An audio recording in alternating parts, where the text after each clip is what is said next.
The basic mapping is 1-to-1, that is, the value of the attribute for employee number in the source will be written to the employee number attribute in the target. The column type says attribute, which is a clue that this is a basic mapping.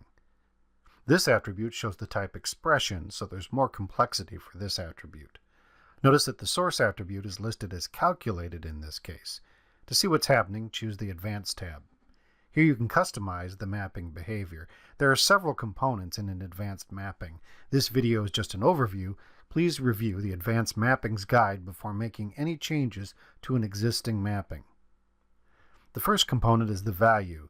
This is a single value, or it could be a formula, that will be used to determine the final written value.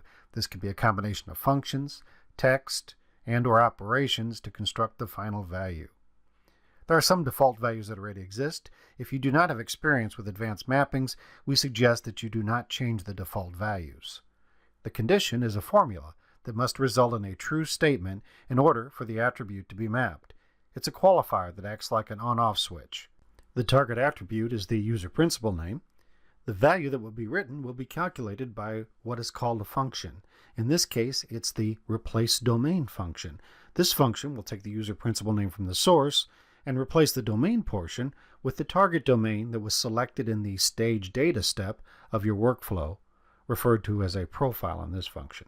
Please note that some functions are specific to the workflow type, such as local to local.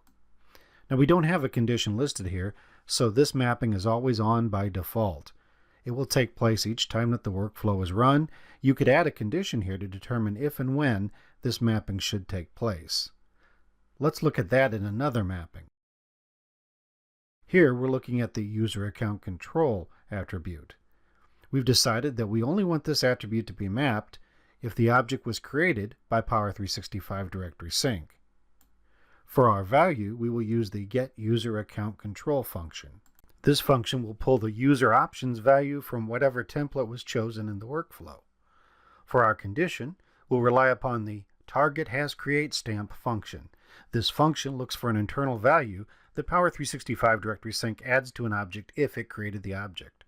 So, our condition will be the general function called action, and the actions that we are looking for will be either the create action or the update action.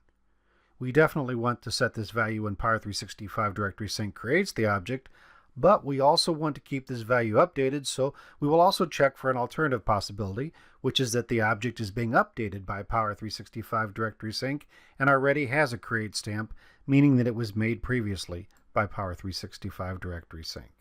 If either of these things are true, the condition returns a true statement and the mapping proceeds. This is just a sampling of the options available. There are many functions, math operators, and text operators available that you can use to build the values and conditions that meet your exact needs.